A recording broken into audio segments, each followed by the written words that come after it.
everybody, and welcome to Health.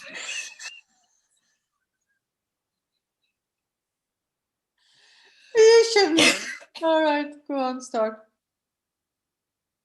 Just start, she says, just start. Hello,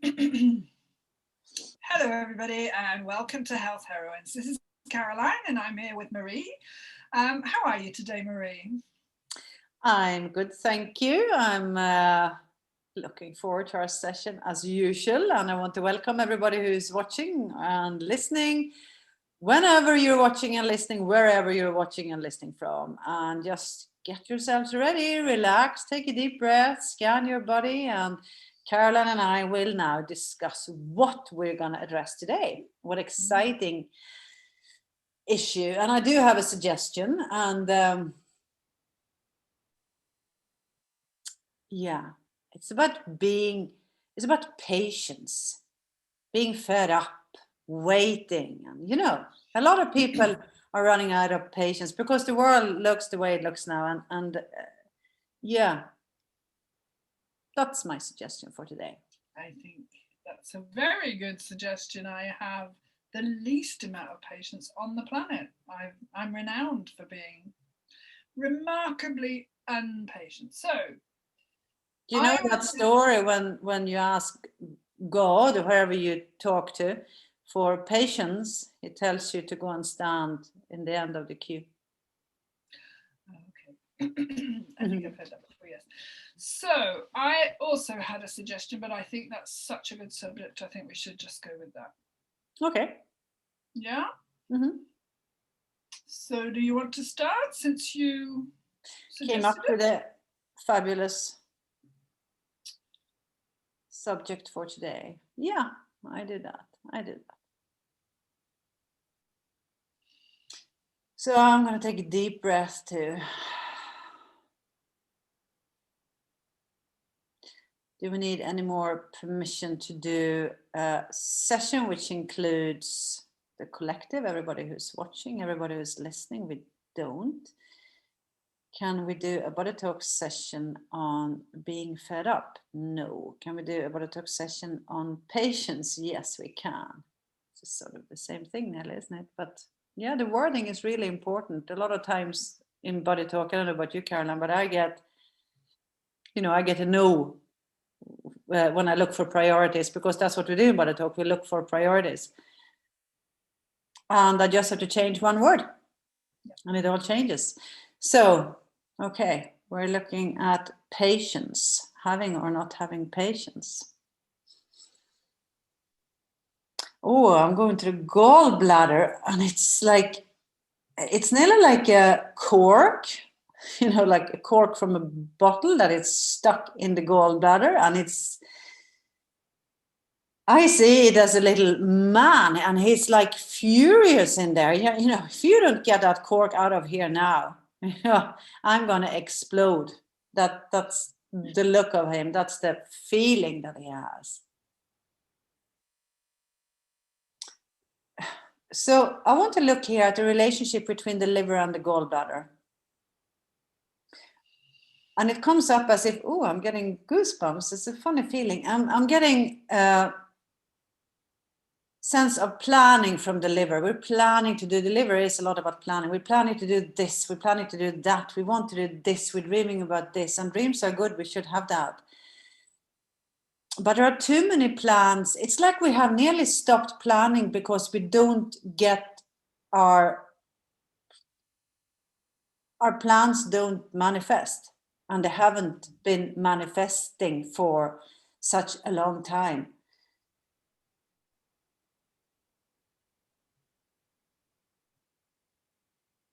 And this is interesting because I'm not really allowed, I'm not allowed to take that cork out quite just yet.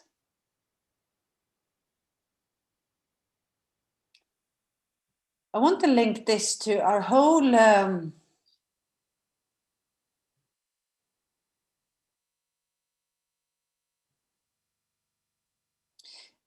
word that comes in is our whole the combination of body, mind, and soul. I don't find a word for that, but a combination body, mind, and soul. And it's all to do with personal responsibility, that we are responsible for not feeling impatient, not to wait for things outside to solve so that we can be happy. And it's as if we have to learn that first. We have to really understand that. I usually differentiate between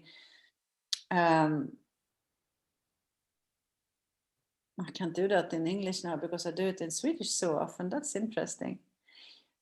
We know something, knowledge and wisdom. Knowledge is we know something in our head. We know that it's only this moment, right now. But we don't act on that. But when that goes into every cell in our body, it becomes wisdom. And it's like this is due to come into every cell in our body, that we are,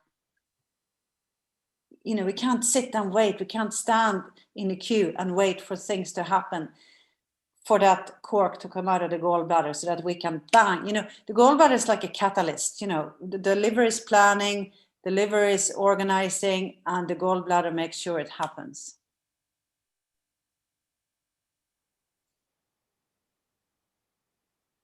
So I want to bring in the element of wood, which is also spring, and the gallbladder and the liver are in the element of wood. And I want to bring in wind here. Wind to blow out of our system old patterns that stop us from taking responsibility for ourselves. Oh, and it's like gale force wind. They just blow through the whole body. And the cork comes out with that wind.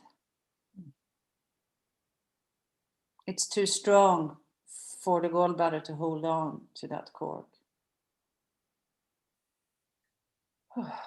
And I'm staying in the wood element and putting what I've said about the liver and the gallbladder, we're putting that in a parcel within the wood element, linking it to our visions, not our eyesight, but our vision, how we project our dreams.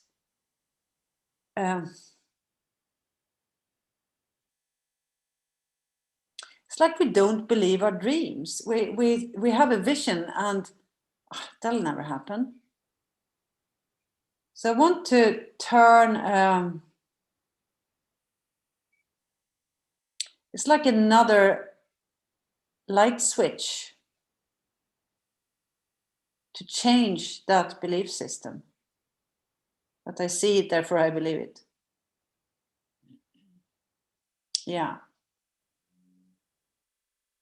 So all that's in the element of wood. Put all that in a parcel and asking Caroline if you want to take over from there. Thank you. Yes. I do need to apologize up front. I am really struggling with tree pollen, so it's making my nose itch. And but anyway, I shall do my best to. Why did you do a session on pollen allergies? We should. Maybe next time. That's a good idea. Okay, thank you for that. I could feel that, especially the wind. That was really wonderful. Do I need to do anything further on what Marie has just done? I don't. And I got this even when you were talking. I need to go into the pancreas. So pancreas, obviously, we all know about that from diabetes and things like that, but its role in the body is very much about, so first of all, we can look at elements of worry, but it's also about the sweetness of life. And do I allow myself the good things in life, the rewards, the treasures, the nice things in life that make life that little bit more bearable? So, and what Marie was talking about really was like almost managing our expectations, and that's exactly what I'm getting here in the pancreas. It's like, because I want this and my reality is this, I'm constantly disappointed because I'm expecting a lot more than reality can give me. And I feel that over egging the pudding, I don't mean that, but like the over expectation is preventing me from allowing my life to receive those great things. And, you know, great things, treasures, excitement, you know, the joy, they can literally be stroking your cat or going for a walk in the sunshine or watching a plant blossom or something. And I'm not talking about, you know, getting a condo or having a Ferrari in the garage or anything like that. It feels like really allowing nature and natural things and connection and friendship to be the treasures in life, the good things in life. But what I'm trying to say is that we expect so much that we are preventing any of that from coming into our consciousness. And I really feel in the pancreas, one of the things that I would like to address, if you like, or look at, is how much and I mean the collective, worries about things that don't matter. So really worrying about things that somebody, and I can't remember who said this, so I'm really sorry, said if it's going to be a priority in 5 years' time, or you're going to still be worrying about it in 5 years' time, then you can worry about it now. But otherwise, it's really, you may as well let it go. And I feel like we're so preoccupied by what we consider to be worth worrying about in the pancreas. Again, we're stopping the things that we really want coming to us. Patience we were doing, weren't we? So I want to link the pancreas into our heart.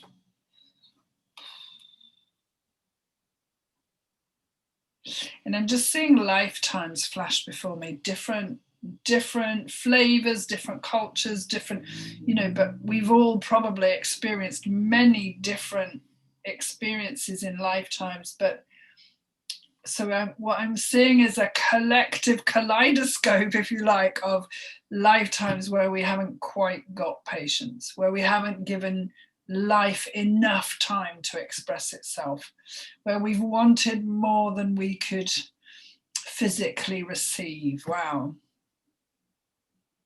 And these lifetimes seem to be turning into a carousel. So it seems to be an ongoing thing.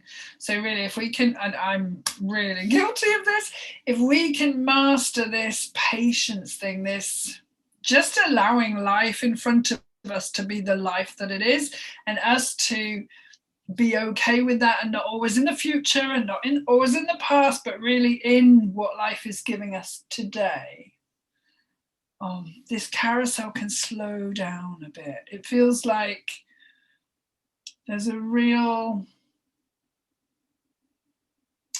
almost global desire, collective desire to stop this really detrimental expectation. And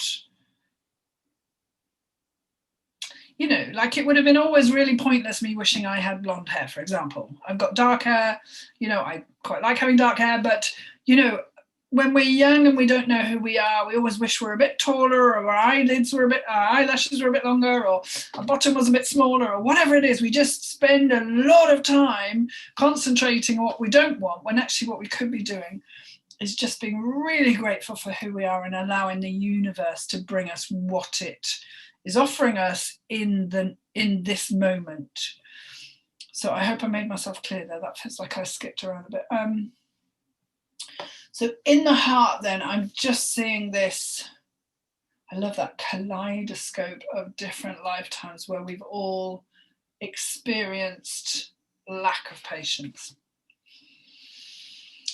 And what I want to do in this session is link the amount of oxygen I am pumping around the body, so the food and the instructions and all of those good things that come out of the heart, to just be very conscious of being here and now with what I have in the moment. I love that. So feeding my cells that Marie was talking about and nourishing them and telling them what they need to be doing right here, right now, with no expectations, no, oh, I wish I was here, or I wish I hadn't done that. Yes, I love that. All right, so I want to take those two aspects then, the pancreas and the heart, and link them together in a bubble. And I want to bring in with that some real Mars energy. So we have the bubble, and then around that, that issue, I want to bring in some Mars energy. Mars is it's quite a masculine energy, and it's like, let's get this done. Let's really put some welly into this so that we can really move things forward. Oh, I love that. So I want to link that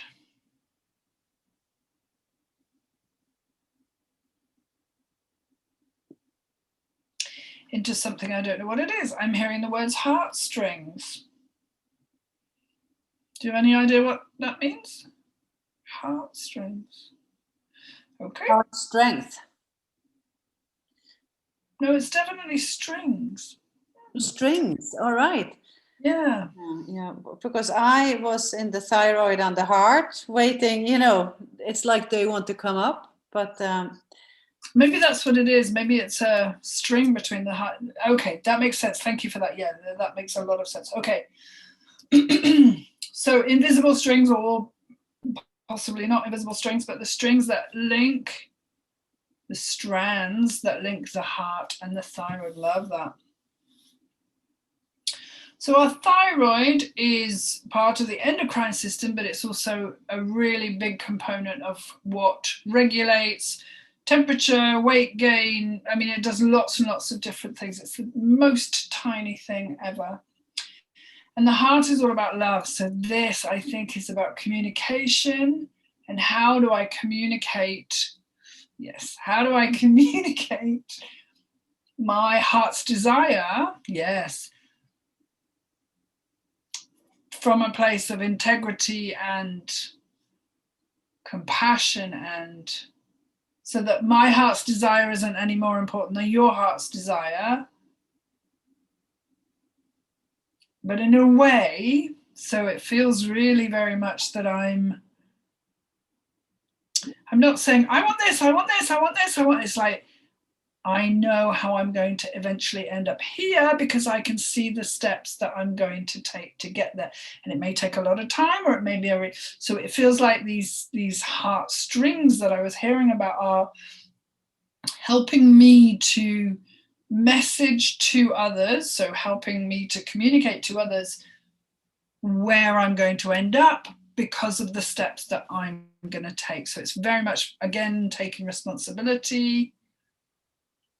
But it really feels in this particular link that I'm communicating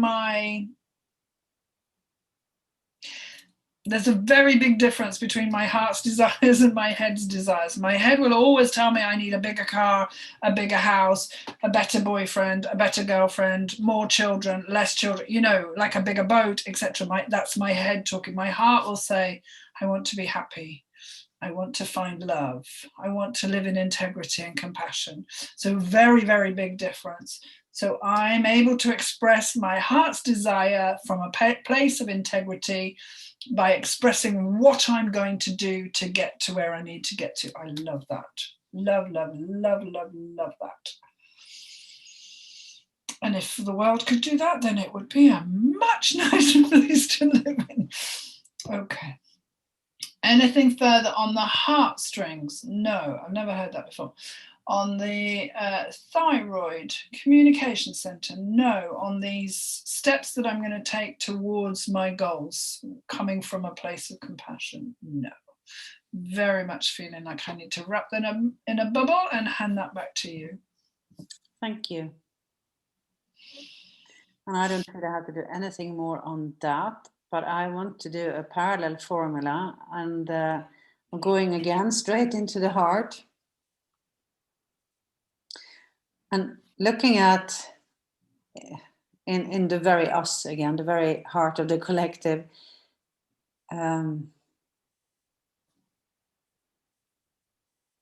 It's a different sort of moving with I'm going to get it. Like you said, a little bit like that.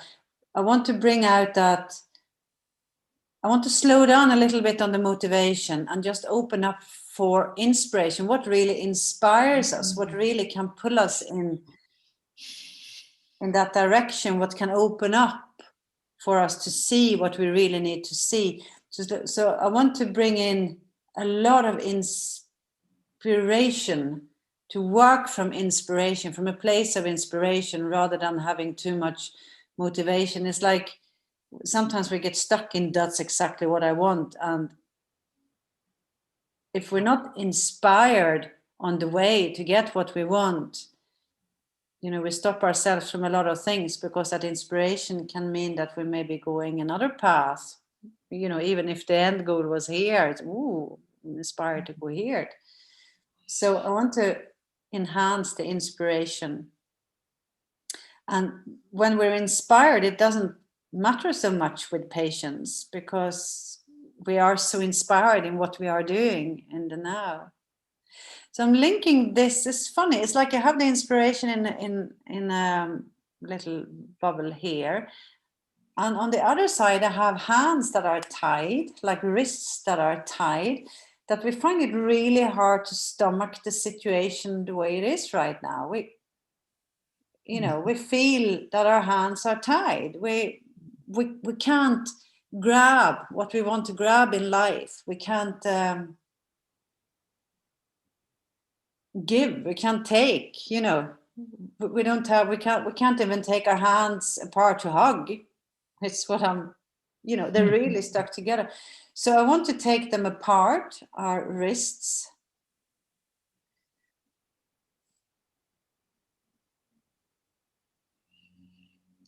by linking them to a parcel which consists of the stomach and the spleen.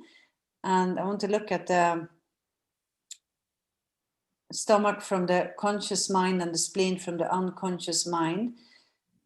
So in the unconscious, we don't only have memories of like traumas happen to us, we also have memories of really, really amazing stuff happening. And it's as if we're opening up for those things from the unconscious mind of the spleen, to cleanse out, all the things that are holding us back, and instead open up for that feeling when things are, it can be something like you said, it can be the sensation we have in our body when we're watching a beautiful sunset or whatever. So we bring that feeling, cleansing out the old shite, excuse me, from that we have in like the whole system. I'm getting the blood. Yeah, definitely the blood. We're cleansing the blood, muscles, everything, using the spleen to help that. And while we're doing that, we're bringing up all the beautiful, beautiful sensations to our stomach, so that we don't have to, we can get rid of a feeling of having to digest a really tough and hard life. Instead, we're opening up for that, which I have in the other side of the inspiration, by using the good feelings from the unconscious, and the stomach is all about the conscious mind.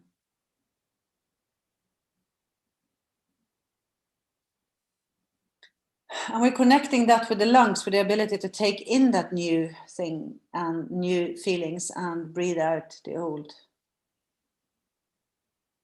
I'm linking that to the heart, and I'm getting nothing more on that. So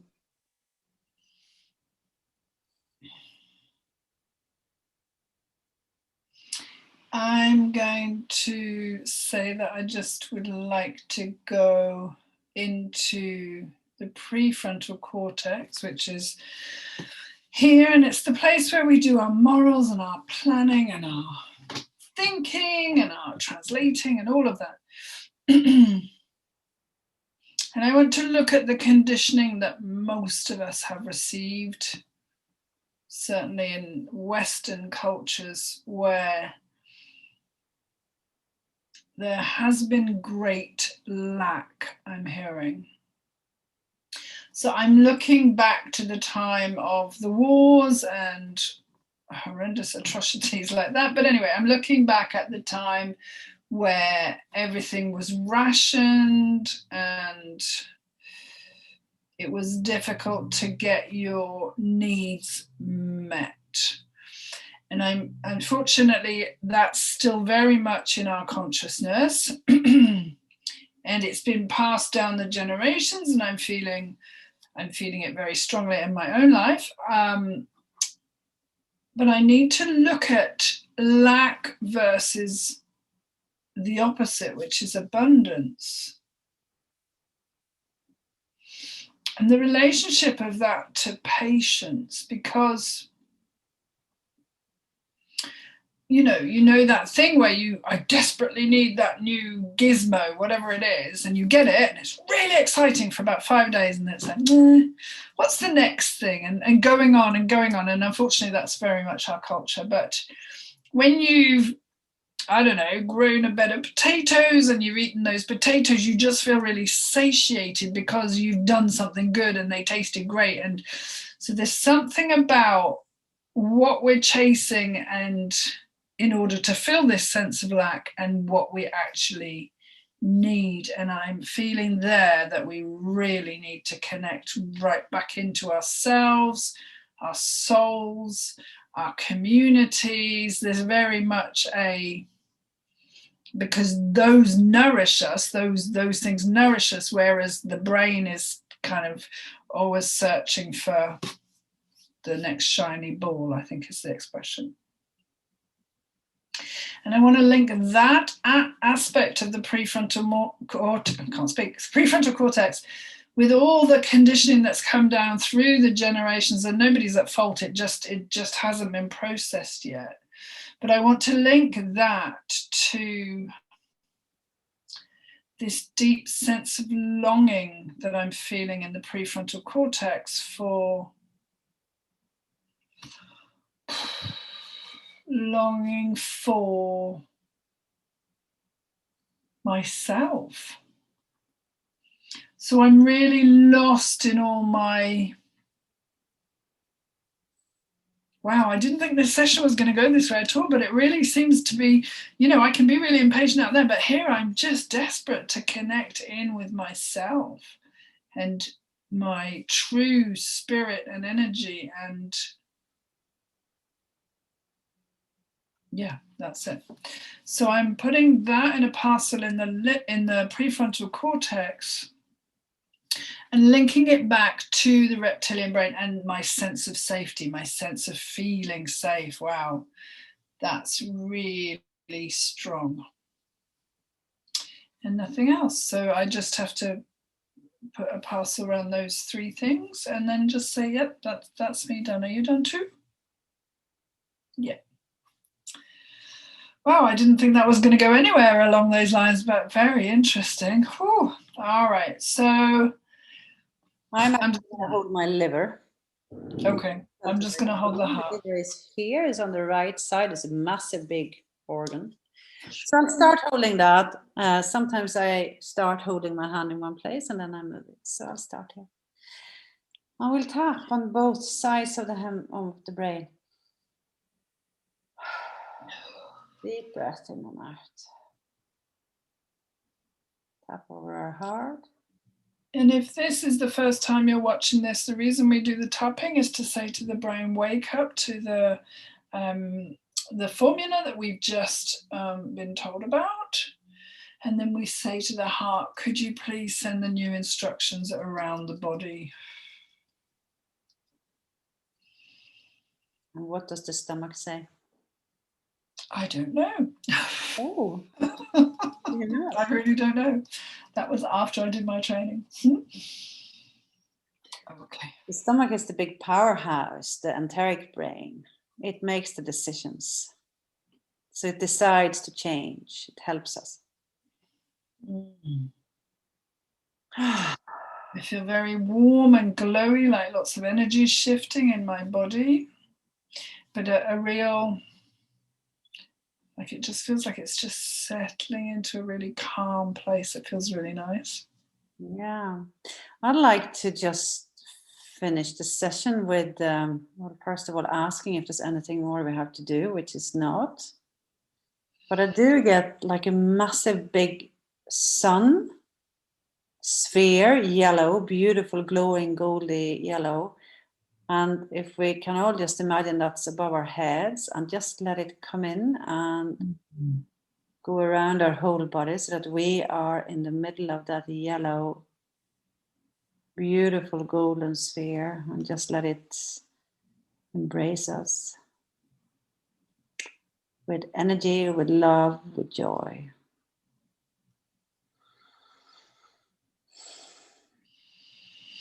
Nice, thank you.